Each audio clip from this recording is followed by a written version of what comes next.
Здравейте, приятели, отново съм аз.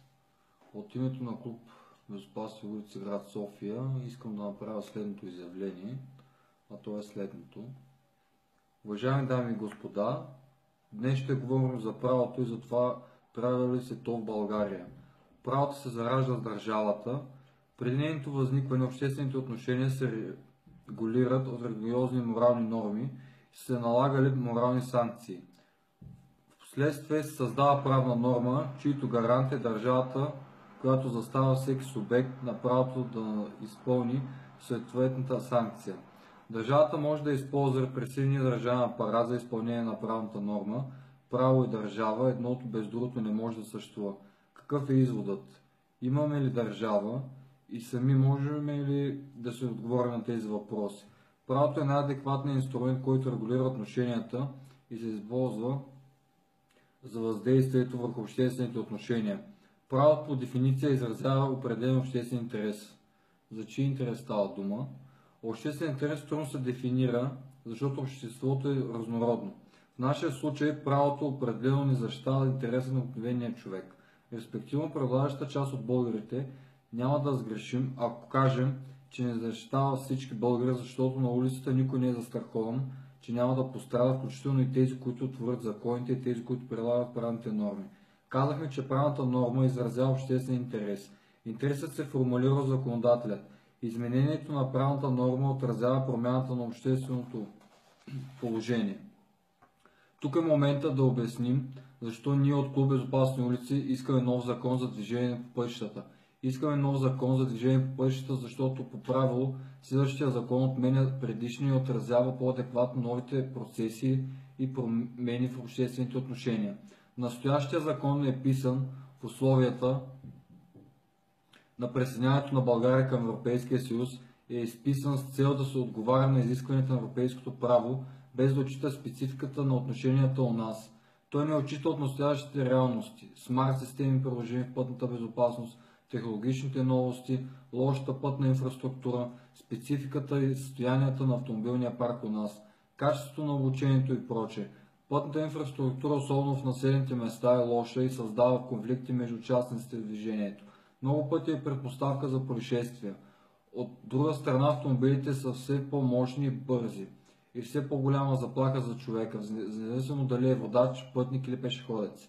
Ето и някои предложения, които отдавна са изготвени и е време да бъдат взети на сериозно. Това става дума от Народното събрание. Чрез транспортиране закон за движение на пътищата към законите на Европейския съюз да бъдат извадени услугите от закона, подобно на останалите закони за безопасно движение. Обучението и изпитите да бъдат в отделни закони, да бъдат отделени от узаконяването на ППС, тяхната регистрация, да се въведе възможност за лечение, психологическо консултиране на системните нарушители и пробация в лечебни заведения, защото сега лишените пак сядат зад волана. Да се създаде отделна структура към Транспортното министерство, отговорно за съдържанието на изпитните тестове по теория, като за оценка годността на изпитваните. Да извършва оценка за въздействието на законопроектите преди да предложението за гласуване. Да издава разрешения за обучение на водач на МПС за тяхното изпитване по теория и практика, да не контролира и изпитва. Тук е място да попитаме какво се случва в работната група, която беше създадена за да изработи нов закон за движение по пътищата. Както знаем всички, в парламента има много работни групи. Ето е една от тях. Хронологично нещата се случиха така, относно пътната безопасност. На 21 януари 2015 г. се състоя заседанието на Транспортната комисия в парламента с участието на трима ресорни министри, главния прокурор, експертни представители на неправителствени организации. Бе взето решение за създаване на работна група, която да заеме с изработване на нов закон за движение по пътищата.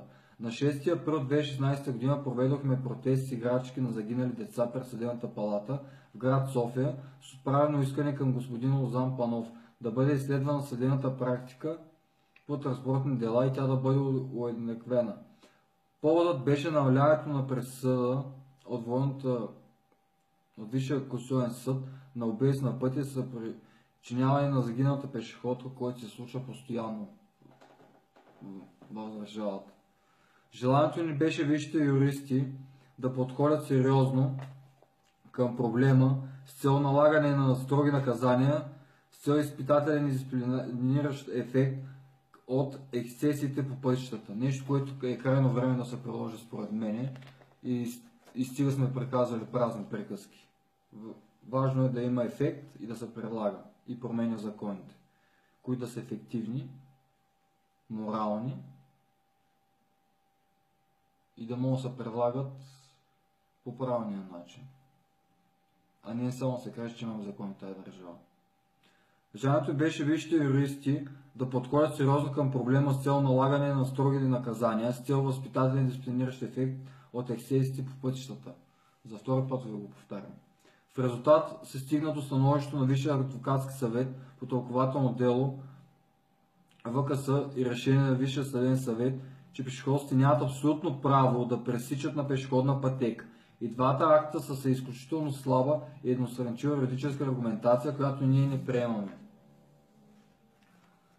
След като нарече закон съдържа справни норми, които не отразяват адекватно обективната действителност и не регулират правилното обществените отношения, то нашите усилия ще бъдат насочени към иницииране на законодателни промени. Работим по този въпрос от 2011 година от създаването на фондация Безопасни улици от Валя, от майката на убитото на пешеходна пътека момиче Мария Димитрова.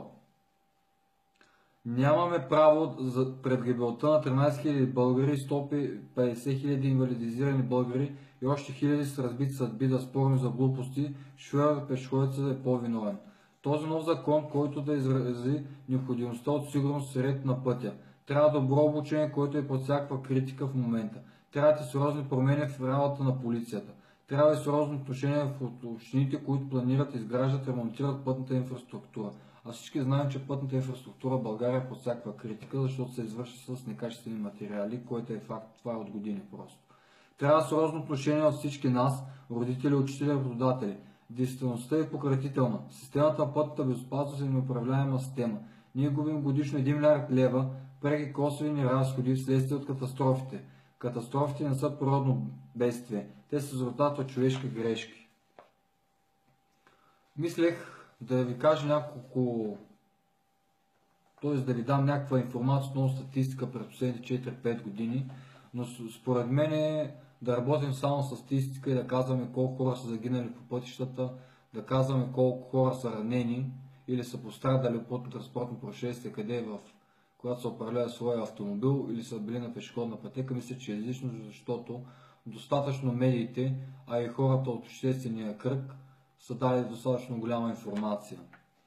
Относно спора водач или пешеходец, ние се обявяваме за спазване на правилата от всички участници. Налагане на строги наказания, ако нарушат. Но пешеходците са най-раними и в условията на война по пътищата закона трябва да ги пази. Колата и пешеходецът не са равнопоставени. И статистиката показва, че едва 3% от катастрофите годишно стават по вина на пешеходци. Най-много пешеходци са загинали на пешеходни пътеки, пешеходни алеи, тротуари, а не на места, които са забранени за спиране или по-точно за пресичане. Относно пешеходци искам да изразя нещо, което и други мои колеги от сферата на пътната безопасност са казвали, че през последните 2 години една класна стая по-малко деца е отворена реално поглед, който е факт. Каква е формулата, която обобщава проблемите? И тя е следната. Превенция плюс квалификация на шофьорите плюс контрол, който включва санкции, под санкциите разбирате наказания. Събираемост на глобите плюс полезна и правна инфраструктура, което е равно на висока култура на участниците в движението, малко пътно-транспортни происшествия, малко загинали и ранени. Нещо, което се опитам да обяснява в предните 2 интервюта и се надявам да ме разберете правилно, скъпи зрители. Ако ви харесва това, което говориме, преспокойно може да давате по един лайк на страницата, както и на самото видео. Благодаря ви за внимание. Хубав ден от мен!